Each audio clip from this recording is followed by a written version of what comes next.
শুরু হয়েছে ত্রয়োদশ জাতীয় সংসদের বাজেট অধিবেশন। ২০২৬-২৭ অর্থবছরের বাজেট উপস্থাপন করবেন অর্থমন্ত্রী আমির খসরু মাহমুদ চৌধুরী। বাজেট নিয়ে সাধারণ মানুষের প্রত্যাশার কথা জানাতে লালমনিরহাট থেকে সরাসরি যুক্ত হচ্ছেন সহকর্মী খায়রুল ইসলাম। খায়রুল, নতুন সরকারের প্রথম বাজেটে লালমনিরহাটবাসীর প্রত্যাশা কি আমাদেরকে জানাবেন? তাহসিনা, লালমনিরহাট একটি সীমান্তবর্তী জেলা। যদি বলি উত্তরের সীমান্তবর্তী এই জেলাটি বরাবরই কিন্তু আমরা দেখেছি উন্নয়ন বঞ্চিত এবং অবহেলিত একটি জেলা। লালমনিরহাটের এই যে জেলাটি রয়েছে তিস্তা ধরলা বিরোধিত একটি জেলা। এই জেলায় আমরা দেখেছি প্রতি বছর যখন বাজেট হয়, বাজেট থেকে কিন্তু বৈষম্যের শিকার হয় লালমনিরহাট জেলা। তো আমরা আজকে একটু কথা বলবো, আমাদের সঙ্গে রয়েছেন লালমনিরহাট জেলা জাতীয়তাবাদী যুব দলের আহ্বায়ক আনিসুর রহমান। আনিসের সঙ্গে আমরা কথা বলবো এবং আপনার কাছে জানতে চাইবো লালমনিরহাটের মানুষ হিসেবে আপনাদের প্রত্যাশা কি নতুন সরকারের এই বাজেটে? না, বর্তমানে তো বাংলাদেশে একটি গণতান্ত্রিক শাসন ব্যবস্থা, একটি গণতান্ত্রিক সরকার রয়েছে। সেই সরকারের যিনি প্রধানমন্ত্রী উনি অত্যন্ত ডাইনামিক। সে কারণে আমরা তার কাছ থেকে ডাইনামিক একটি বাজেট আমরা প্রত্যাশা করি।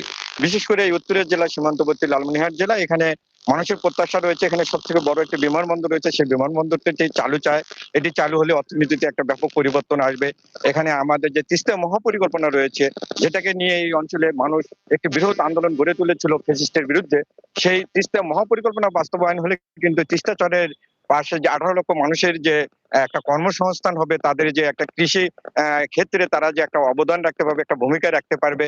পাশাপাশি আমাদের এখানে মোগলহাট যে স্থলবন্দর আছে সেটি চালু চায়। বিশেষ করে কৃষি প্রধান হওয়ার কারণে এখানে কিন্তু ভুট্টা ব্যাপক উৎপাদন হয়। সেক্ষেত্রে যদি কৃষি ক্ষেত্রে ভর্তুকি আমাদের লালমনিরহাট জেলায় বিশেষ করে এই ভুট্টা সংরক্ষণ কিংবা ভুট্টা প্রক্রিয়াজাতকরণ, তারপরে আলুর এখানে পর্যাপ্ত কোল্ড স্টোর না থাকার কারণে এই সমস্ত উদ্যোগগুলো যদি এবার বাজেটে যদি অঞ্চল ভিত্তিক নেওয়া হয়, তাহলে আমি মনে করি যে লালমনিরহাট জেলা মানুষের যে চাহিদা, বিশেষ করে লালমনিরহাট জেলার গণমানুষের নেতা অধ্যক্ষ আসাদুল হাবিব দুলু, দুর্যোগ ব্যবস্থাপনা ত্রাণ মন্ত্রণালয়ের মন্ত্রী, তিনি কিন্তু মানুষকে এই স্বপ্নগুলো দেখিয়েছেন এবং তিনি সবসময় মানুষের পাশে থাকেন এবং মানুষ কিন্তু এই প্রত্যাশা পূরণের জন্য তার মুখের দিকে তাকিয়ে রয়েছেন। আমরা মনে করি যেহেতু তিনি একটি বর্তমান সরকারের মন্ত্রী পরিষদে রয়েছেন, মানুষের এই চাহিদাগুলো পূরণের ক্ষেত্রে বিশেষ করে লালমনিরহাটকে অর্থনৈতিক জোন করে এই অঞ্চলে বেকার সমস্যার সমাধান করে অর্থনৈতিকভাবে সমৃদ্ধ করার ক্ষেত্রে, বেকার সমস্যা সমাধানের ক্ষেত্রে বর্তমান সরকার তার যে উদ্যোগগুলো বাজেটের মধ্যে সেই উদ্যোগগুলো তারা রাখবে। সর্বোপরি আমি মনে করি যে বর্তমান যে সরকার রয়েছে এটি জনগণ বান্ধব সরকার। বাজেটও জনবান্ধব হবে, মানুষের দুঃখ দুর্ভোগ কমবে। বিশেষ করে স্বাস্থ্য ক্ষেত্রে আমাদের যে মেডিকেল গুলো রয়েছে সেখানে যে সুচিকিৎসা এবং যন্ত্রপাতির যে সমস্যাগুলো রয়েছে, স্বাস্থ্য খাতে একটা ভালো বরাদ্দ দিয়ে সেই ক্ষেত্রে লালমনিরহাটের ক্ষেত্রে সেই স্বাস্থ্যর যে উন্নয়নের ক্ষেত্রে তারা একটি আমি মনে করি যে ভালো একটি বরাদ্দ তারা রাখবে, যাতে এই অঞ্চলের মানুষ যাতে সুচিকিৎসা পায়। পাশাপাশি কৃষি ক্ষেত্রে একটি ভালো ভর্তুকির ব্যবস্থা রাখবে। কৃষক যাতে তাহলে স্বল্প মূল্যে যাতে ঋণ নিয়ে তারা কৃষি পণ্য উৎপাদন করে যাতে দেশের কৃষি ক্ষেত্রকে সমৃদ্ধ করার ক্ষেত্রে তারা ভূমিকা রাখতে পারে। বেকার যারা রয়েছে, আমাদের নেতা তারেক রহমান বলেছে বিভিন্ন ধরনের উদ্যোগ গ্রহণ করে তাদেরকে প্রশিক্ষণ দেওয়া হবে। প্রশিক্ষণের মাধ্যমে ধন্যবাদ আপনাকে। আমরা কথা বলছিলাম লালমনিরহাট জেলা জাতীয়তাবাদী যুব দলের আহ্বায়ক আনিসুর রহমান আনিসের সঙ্গে।